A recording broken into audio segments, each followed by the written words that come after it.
Et salut, je vous retrouve enfin, j'ai envie de dire, pour une nouvelle vidéo. Alors je sais que ça fait longtemps, très longtemps, vu comme je crois ça fait 5 mois j'ai regardé. Mais là c'est bon, je suis remotivée, là j'ai une tonne de vidéos à vous tourner parce que en plus le pire en fait je crois dans l'histoire, c'est que vous pouvez voir une partie là, il y en avait une partie de là-bas au fond. Et j'ai entassé les livres que je lisais, que j'achetais, pour dire ouais t'inquiète, je vais tourner une vidéo là, dans la semaine. Sauf que je le faisais pas. Et sauf que du coup j'ai des piles de livres que j'ai entassés et que je n'ai toujours pas tourné de vidéo. Ça craint un peu je crois. Voilà. Du coup là c'est bon, je suis prête. Alors je vous retrouve pour cette vidéo qui est la première donc là de toutes celles que je vais tourner. Là je suis prête ce soir, je suis à fond. Qui est ma vidéo bac de français. On va dire. Je vais vous présenter donc les livres que j'ai dû lire pour le bac de français. Et aussi un peu comment moi j'ai révisé. Quel recul j'ai pris par rapport aux cours et tout ça. Sachant que ça va, je pense que ayant eu 15 à l'écrit et 16 à l'oral, ça va, ça va. Sachant quand même que je me suis pris un gros blocage langage, j'arrivais plus à parler, j'étais là, attendez, pendant l'oral, et j'ai cru qu'elle allait se foutre de ma gueule et qu'elle allait éclater de rire. Tout d'abord, au début de l'année, j'ai dû lire Zoo ou l'assassin philanthrope de Vercors, donc qui est publié chez Magnard. Alors, ce livre, c'est l'histoire de Douglas Templemore, qui est un scientifique, mais aussi quelqu'un qu'on pourra appeler d'humanisme, qui va découvrir une nouvelle sorte d'animaux, d'hommes, telle est la question, c'est qu'on appelle les tropistes. Et en fait, il se demande si ce sont des hommes ou si ce sont des singes, enfin qu'on pourrait classer dans la catégorie des singes, des animaux donc. Et ils se posent vraiment la question, ils essayent de chercher, et nous on se retrouve au jugement de Douglas. Pourquoi est-il jugé? Mais tout simplement parce que la seule façon qu'il a trouvé après des mois de recherche pour savoir si c'est un singe ou un homme, de savoir enfin d'éclater la vérité pour savoir si c'est un singe ou un homme, c'est de tuer un tropis et donc pour voir s'il a commis un meurtre envers un humain, donc il est jugé coupable et il doit aller en prison. S'il est coupable d'un meurtre envers un animal, où il n'a pas de peine, où il n'est pas enfermé quoi. Enfin, si on a tué un singe, on se retrouve pas enfermé normalement. Enfin, c'est normalement. Et du coup, on se retrouve dans toute cette affaire et tout. Et donc, on va parler surtout du propre de l'homme, tout ça. Alors, c'est un livre que, sincèrement, moi, je n'ai pas aimé. Pas du tout. Bon, j'ai été obligée de le lire. C'était assez chiant, sachant qu'ils étaient tous là en mode oui c'est un singe, non c'est un homme, oui c'est un chien. Non mais selon ses phalanges, ses machins, ses trucs. Oui mais il fait du feu donc c'est un singe. Non mais il fait du feu juste comme ça, il a découvert d'un coup. Mais non c'est un rite sacré. Mais non je vous dis juste c'est pour bouffer en fait. Voilà, c'était... Moi j'ai pas aimé, mais intéressant sur le point de vue de qu'est-ce que c'est l'homme vraiment, comment on peut définir l'homme. Voilà. Et donc si vous voulez savoir le point final de ce livre, pour eux l'homme est représenté par sa dignité, l'homme n'est pas fait pour être un héros, mais ce qui caractérise un homme, c'est les faits qu'il accomplit tout au long de sa vie, qu'il rende quelqu'un de bien ou quelqu'un de mal ou quelqu'un d'entre les deux. Alors après, en restant dans toute cette histoire d'évolution et tout, j'ai dû lire Pourquoi j'ai mangé mon père de Roy Levis, publié ici chez Pocket. Alors ce livre a été mis en film avec Jamel Debbouze, ou par Jamel Debbouze, je sais plus. Je l'ai pas regardé en tout cas, donc je pourrais pas vous dire ce que j'ai trouvé. Mais en tout cas, je l'ai trouvé hyper intéressant, il était drôle, il était un peu tordu sur les bords en fait. Mais bon, c'est pas grave. Alors ce livre, c'est l'histoire d'Ernest. Il est le fils d'un homo sapiens qui a toute la tribu. Et l'homo sapiens, il est hyper dans l'avancée, tout ça. Il a découvert le feu, tout ça. Il adore vraiment tout. Et il va forcer ses fils à partir et à aller chercher des femmes dans d'autres tribus en fait. Et on va avoir Ernest qui nous raconte tout ce périple avec son père, les points qu'ils ont en commun, les différences plutôt, tous ses frères et sœurs, les petits, les enfants, et comment il va réussir à conquérir Griselda. Oui ça m'a marqué parce que j'avais le passage que je devais commenter, il était dessus sur prendre Griselda ou pas pour femme. Et ça montre l'évolution en fait d'une espèce par de petites choses, par exemple la chasse, le feu, la découverte d'objets pointus. pour tout ça, en fait, cette espèce évolue et Ernest, il est un peu contre. Sincèrement, au début, avant d'arriver à la fin du livre et du coup, qu'on en conclut la base, j'avais pas compris le film. J'étais là et puis je faisais, mais pourquoi j'ai mangé mon père? Pourquoi ça s'appelle comme ça? Je pensais que c'était un peu une métaphore, je sais pas, liée au feu, tout ça. Non, c'est pas une métaphore, c'est un fait réel, c'est pourquoi j'ai mangé mon père. Il explique en mode... ouais bon voilà, moi je vais vous expliquer pourquoi j'ai mangé mon père. La fin est assez surprenante, mais les personnages ils sont drôles et attachants et c'est ce que j'ai vraiment beaucoup aimé. Parce qu'on rigole beaucoup avec eux et on s'y attache hyper rapidement quand même parce que ils ont un humour et il y a aussi beaucoup d'anachronisme. Je veux dire, enfin on parle de choses de notre époque alors que ils sont... c'est des homo sapiens.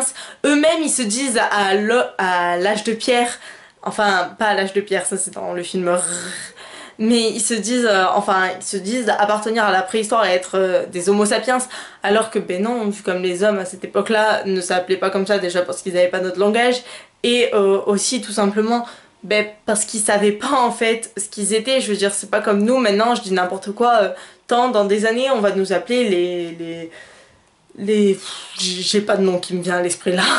Les Homonus plusius demilus.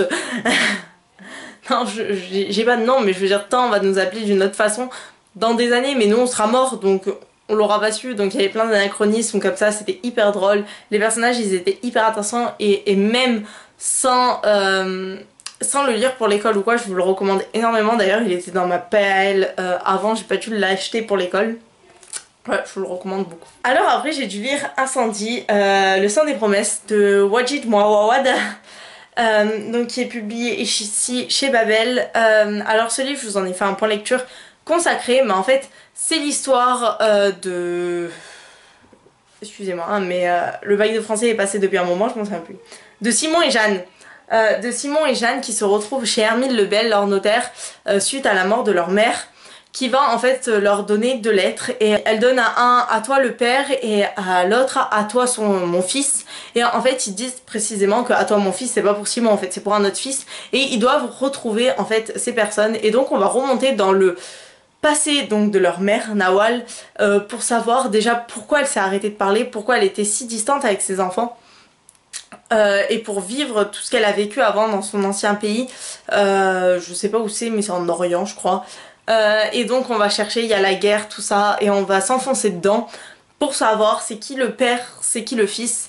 Alors ce livre, j'ai un avis assez bien, parce que sincèrement je l'ai bien aimé, les personnages ils sont assez attachants, surtout Hermine Lebel. Hermine Lebel, je l'adore. Nawal sur un côté, je veux dire, quand on découvre vraiment toute son histoire, elle devient vraiment quelqu'un de très attachant, qui nous fend le cœur en fait.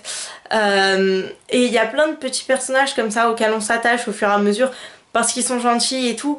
On comprend en fait déjà la profondeur de l'histoire, cette guerre qui est marquée, cette Nawal qui a un enfant alors qu'elle a que je crois 15 ans ou un truc comme ça, ce qui est jeune surtout à cette époque-là, et qui était pas bien vu, et du coup elle a été obligée de l'abandonner. On s'enfonce dans toute cette histoire que j'ai beaucoup aimé, et donc on part dans une quête. Alors là on en arrive au point un peu négatif de ce livre. Le point négatif premier, c'est que j'ai vu le film avant de lire le livre. Bon, c'est-à-dire que certains de ma classe avaient commencé à lire le livre et on était avant les vacances et on devait le finir après les vacances. Mais juste le dernier cours avant les vacances, la prof a fait « Je vais vous passer le film, patati patata ». Elle nous a passé le film il est assez respectueux du livre. Faut se le dire, même si je l'ai lu après le livre, il est assez respectueux et tout. Moi j'avais pas commencé le livre, hein. J'allais le faire au dernier moment, c'était prévu, bon c'est pas grave. Elle a passé le film, en fait là, gros souci. Il restait bien, sans mentir, enfin quand j'ai commencé à avoir des doutes sur la révélation finale, qui est le twist final qui devait tout chambouler, il devait rester bien 50 minutes du film. Quand j'en ai été sûre à 100%, il restait bien 35 minutes à peu près du film. Mais j'en étais sûre, mais à 100%. Et le truc c'est qu'au fur et à mesure, surtout à la fin du film, l'histoire, le seul truc qu'elle a d'intéressant, c'est d'avancer dans cette énigme et tout, et personne l'avait deviné en fait, dans ma classe sauf moi. Ce que je comprends pas, pour moi c'était hyper logique, vu comme le livre est assez tordu sur les bords. Donc il fallait un truc vraiment tordu pour le twist final, du coup pour moi ça a été vraiment une évidence même. Je veux dire vraiment, si vous l'avez lu ou si vous avez vu le film, le twist final, je sais pas pour vous, mais moi ça a été l'évidence. Je sais pas pourquoi. Mais du coup, quand j'ai lu le livre, j'avais déjà ça de gâché. Après, ce que j'ai pas aimé aussi, c'est les gros mots souvent récurrents chez Jeanne et Simon. Mais sinon, j'ai beaucoup aimé toutes les petites histoires et tout, voilà, j'ai bien aimé. Je vous le recommande, mais d'abord, lisez le livre avant de regarder le film, parce que je trouve que dans le livre, c'est un poil moins... ou c'est moins évident, ou sinon ça arrive plus tard dans l'histoire, l'évidence en fait. Voilà. Après j'ai dû lire Petit pays de Gaël Faye, publié chez le livre de poche. Donc c'est l'histoire de Gabriel, un petit garçon qui vit au Burundi quand la guerre éclate à côté au Rwanda, sachant sa mère elle est rwandaise de base, je crois, d'origine. Et son père, c'est un colon français en fait qui est venu ici et il vit donc dans un quartier assez huppé avec les dirigeants, les anciens colons français qui sont venus ici et tout, où ils ont assez d'argent. Et en fait on suit d'abord toute sa petite histoire à lui dans son petit quartier avec ses amis auxquels on s'attache évidemment très rapidement tout ça, mais sauf qu'il y a la guerre qui arrive et qui gâche cette enfance et qui détruit tout en fait tout simplement. D'un coup, toute l'histoire devient centrée sur la guerre parce qu'on est obligé de parler du père de un qui est mort, ou de la mère de l'autre qui est devenue fou, ou son oncle qui est mort, ou on est obligé de parler de tout ça en fait. Sauf que c'est complètement horrible. Bon, ça arrive vers trois quarts de l'histoire, donc ça arrive vraiment vers la fin, la guerre vraiment très très très présente. Mais bon, ça reste un livre triste et c'est surtout un sujet qu'on n'aborde pas souvent, parce que souvent quand on parle du génocide, on parle du génocide des Arméniens, on parle du génocide juif, je veux dire surtout. Et là, je me suis rendu compte qu'il y avait eu un génocide au Rwanda et au Burundi qui est pas si vieux que ça, je crois, sans dire, c'est dans les années 80-90. Donc c'est assez présent, c'est pas comme enfin je veux dire c'est pas comme le génocide arménien qui est vraiment, il commence à remonter au début du 20e siècle. Je veux dire, on se dit donc bon, en 1915 c'était pas la même chose, il y avait la guerre, tout ça, donc il y a eu le génocide, voilà. Après on se dit putain 1945, enfin 1945 c'est la fin, putain, on devrait commencer par le début, mais bon c'est 1942 qu'a commencé vraiment le génocide juif.